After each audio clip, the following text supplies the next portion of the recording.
It is a Friday afternoon, a rainy Friday afternoon. Welcome to Facebook Live. Who knows how long we'll be on the air? Who'll stop the rain? Thank you, CC. As I wonder. And you gave me a music lyric earlier. Still, I wonder. Who'll stop the rain? You know, CCR never had a #1 hit in the United States. Really? Brian Milam, Dave Baker. So this is the show full of worthless knowledge, but it's knowledge On a rainy day? that'll keep you going. That's exactly right. That's right. So let's talk about football for a little bit. We've got a couple of minutes before the power goes off at my house again. Stop it. It's already gone off twice, so just saying.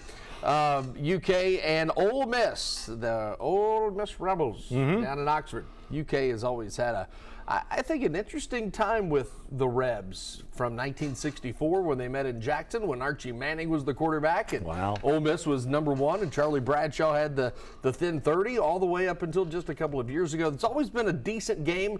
It's been a game that's had a lot of interest to it. UK, though, a 17.5-point underdog as of last night. Thoughts, anecdotes, stories? Well, I mean, what was it, 68 last time they won down in Oxford? Was it something like that? It is back there. I mean, it's been a while. The other thing, if you're there are no more bigger creatures of habit than coaches, especially football coaches. Yeah. You know, if something happens, you got to change some stuff up. Yeah. Basketball coaches don't get hung up about it. Sure. Baseball coaches, it's part of what they do. I mean, football coaches, they get like wigged out. So I found it interesting that with this weather and everything, that they hadn't left yet. You know, it's a noon, what is it, 12:45? 11 a.m. kick. Central time. Central time. 12 and so my understanding is they're not scheduled to leave until the top of the hour at 4, which really, you know, most people like getting there like within 24 hours, you know, and everybody handles it differently. But there are some airport delays. I've heard, of course, they're flying charter. If they were to get delayed, you wonder how that might affect things. But the thing that's going to affect them more than anything else, I thought it was the best Brad White quote since he's been here when he was talking about the game film. And he said, you know, you put that stuff in a computer and you start looking at all the explosive plays. You're like, it's going to take a while. I mean, because they got what? Is it 20-some plays of over 30 yards or 19? 19, right at 20. Yeah. And that is a lot in a 4-game span. Now, to Kentucky's credit, to Ole Miss's, not so much. UK has played a much more difficult schedule than Ole Miss. Ole Miss has not played Georgia. They've not played a better than probably advertised South Carolina. They have yet to really dive in. Who have they played? Exactly. He makes my point without even trying. They haven't played a conference game yet? They've not played anybody worth. Okay, see, he's going to get. Ladies and gentlemen, I'm not going to talk unless I'm right. No, I get it, but I just don't know. I mean, because Southern Miss and OHIO, I mean. Yeah, well, they get counterbalanced by South Carolina and Georgia. I don't think you can call South Carolina a counterbalance. You can't? That is still a game that they should have won. But no, Ole Miss gets South Carolina next week. You should have won a 31-30 game. You don't should have won a 31-6 game. Sorry. We are going to vehemently disagree. We can do that if you want. Yeah, but 31-6. Shoulda, coulda, woulda, shoulda. Okay, so what's your problem? They put up 76 against Furman. I mean, come on. The Paladins, yes. They put up 52 against Middle Tennessee. Right. Wake Forest ain't bad. They ain't good. They ain't good. They're no Georgia. And I mean, look, they played Georgia Southern, which is almost like playing Georgia, right? Yeah, that's just not North Georgia. That's South Georgia. Okay, now hold on. Here's one of the great stories I've heard in college football. So Mac Brown or whoever was on his staff, okay, what did they get beat by last week? 70-50. James Madison. 70-50. And so most of the time, like, who was it that went to Notre Dame and won? Was it Northern Illinois? Northern Illinois won just a couple of weeks ago. Okay. 16-14. So they got $1.45 million for that. Yeah. So when this game, and who was it that beat Carolina this week? It was James Madison. James Madison. The Dukes. The fighting Matt Rones and Preston Spradlins. Yeah, the Preston Spradlins. That's right. Okay, so they score 70. Whoever negotiated that contract with North Carolina. Oh, that's gold. Gold, Jerry. You know what the terms were? What's that? James Madison got $10,000 for every point they scored. No kidding. And so North Carolina gives up 70 and only gives up 700,000, which is half of what Notre Dame gave up to get beat by Northern Illinois. Did you know what the Northern Illinois coach did after the game? Day or two later. Went to the Waffle House? No, with the Notre Dame coaching staff. He said, I'm going to show you what we picked on to beat you. I'm going to show you your deficiencies, which is awesome. This is like in a news conference or something? This is no. Show? He called him up and said, hey. Oh, he did? Dave, I'm going to show you what you screwed up on. Here's what we did. Here's what you did. Here's what we did. Now, that's a genius move for the long game. Because what if Notre Dame has an opening all of a sudden? And he goes, you know what? That Northern Illinois guy beat me. I could triple his salary. I'm going to tell you something. I'm just saying there's a long game here. You know the long game at 42.5. No, I get that, but what I would say to you is you get people like, now Kalen DeBoer seems to be good right now, right? Okay. Who's the guy that Scott Strickland hired down at Florida? Not so good. Not so good. People looking at, that quick cut. I'm going to give you the greatest example ever. Somebody got really infatuated with Billy Gillespie after his A&M team 25-win team beat Rick Pitino at Rupp Arena in the regional. AC Law. I'm just saying. Just saying. I'm just saying. Who are you saying? I'm just saying. Boy, time flies when you're having fun. The weather outside is frightful. But the fire inside is delightful. It has caused a lot of high school football delays for tonight. Some games have been moved to Saturday. Some games have been pushed back a couple of hours. We had a lot of high school football games yesterday. Bailey? What is the weather in Oxford tomorrow morning? Is it already through there? Catch by 90. Thank you, John P. Short, who celebrated his birthday earlier this week. Back to live action. They didn't get hit bad down there. Okay. So what? But it's not going to be like a pressure. It's not going to be like the normal 90 degrees and 90% humidity. Okay. 90 and 90. I mean, that's what it is in Mississippi at this time of year. Your thoughts, though? Ole Miss has yet to be tested. Kentucky has yet to really, I think, and this has been a sign of UK over the last couple of years, they don't hit their stride till the second half of the season, if they do at all. Kentucky beat up on Ohio, which they should have. Didn't get a full shot at Southern Miss, just 2.5 quarters. Is this a team that still, yes, they have question marks. Is this a team that has a lot of question marks, UK? I would just say at this point in time that based on their overall body of work, that in my humble opinion, that the Rebels are much more likely to put up a bunch more points than the Fighting Bush Hamdens are. Is this, though, where Mark Stoops says to Brad White, okay, you do what you got to do. Bush Hamden, we're going Big Ten football. We're going old school. We're going slow it down, run the football. This is one of those games, I think UK talks about tempo. We want as many plays as we can. No, they don't. Not in this case, No, they don't. The problem is, I mean, most everybody now in college football, if you win the toss, they're going on defense. We should. Not Kiffin. He's going to get the ball, and he's going to throw it down the field in about 3 times.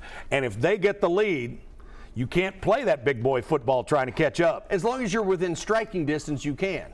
Yeah, if you're 2 touchdowns down, you're in trouble. But if you can keep it within a score, even 2, as in 10 points. You know, listen, I think the work that has been put in by Vandegrift has been really good. I mean, he's worked hard. Yep. By all accounts, he's been a tremendous leader and everything. They just haven't gotten it put together. I mean, Jackson Dart. Bing, bing, bing, bing, bing, bing, bing, bing. Wow. I'm just saying, they're playing pitch and catch right now. Now, if Brad White's defense can come up with some pressure and stop them, we've seen a lot of nutty stuff happen before. But the other thing is I was just looking at that schedule. You're not going to find Lane Kiffin looking ahead to little Shane Beamer. You know why? I mean, you're just not. You know one reason why I think you don't see a guy like him look ahead?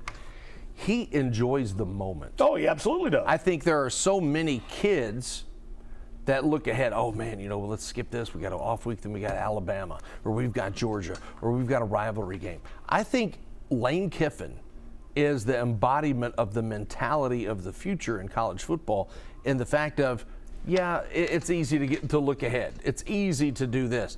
Man, I'm just going to enjoy the moment. It's like a Bailey could help me out with this. It was a Millibar? No, it was Fast Times at Ridgemont High. It's Mike Damone. It's like, hey, isn't this the place you want to be? Wow. You know, isn't this great? Isn't this great? That's why I think he'll have a Coke with no ice. Bailey and I do this all the time. But he enjoys the moment. He does not look long-term. You have to recruit long-term. But I think he enjoys the moment so much, and I think a lot of coaches, and I think he embraces the moment. I think a lot of coaches look to the point of, yeah, okay, we get 24 hours to celebrate, then we're moving on. I don't think he's like that. I think he will say, we're going to have fun with this. Oh, yeah, we're going to move on, but we're going to have fun. If you go to his Twitter this week, there's a video on there of he and his daughter last week. Yeah. And she's putting on her makeup on game day.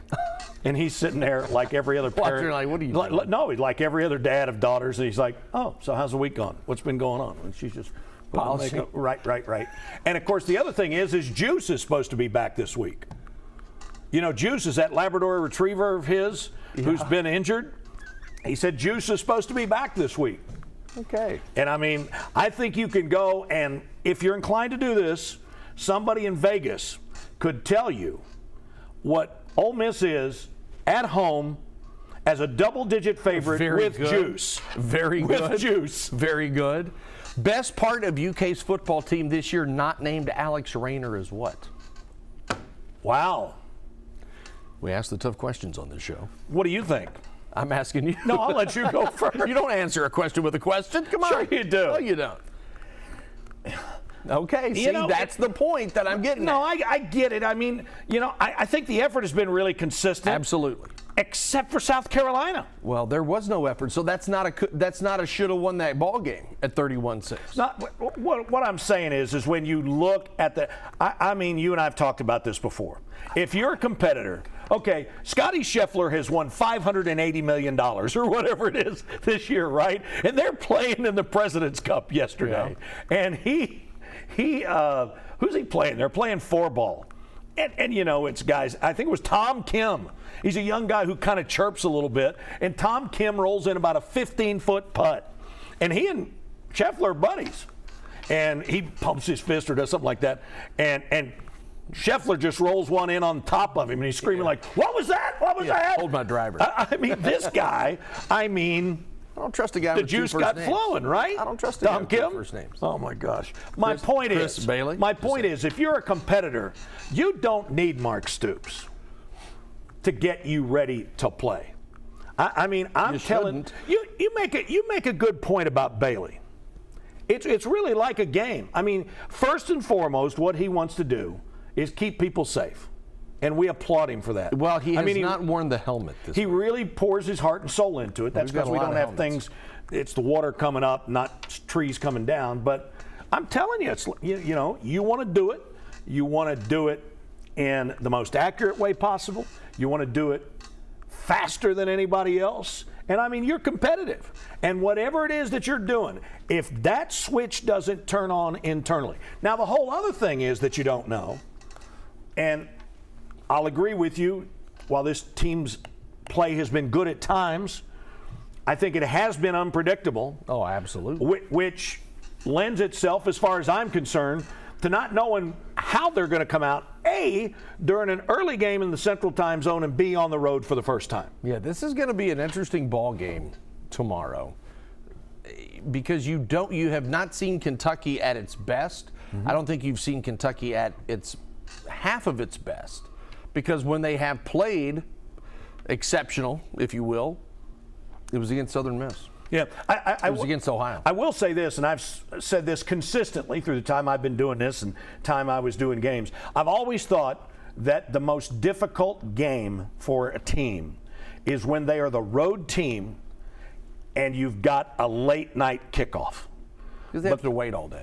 You're not in your own. Home team doesn't have to wait. That's right. You're not in your own place. You're just sitting around that hotel. See, I love those There's not a lot to do, and so the early kickoff, I think, if it helps anybody, I think it's going to help Kentucky. See, I loved the road games at night because you had time to think about it. You had time to get ready to go. Other teams chilling. You know. Why don't you just be honest? I am. You get time to recover from the night before, is what happened to you. 2 nights. It gives me time to think. It does. Gives me time to sleep. It gives you time to sleep. Sleep is for the weak, people. Wow. As I mentioned, we're going to get out of here. And Hold it. What about the war on 64? Whoa.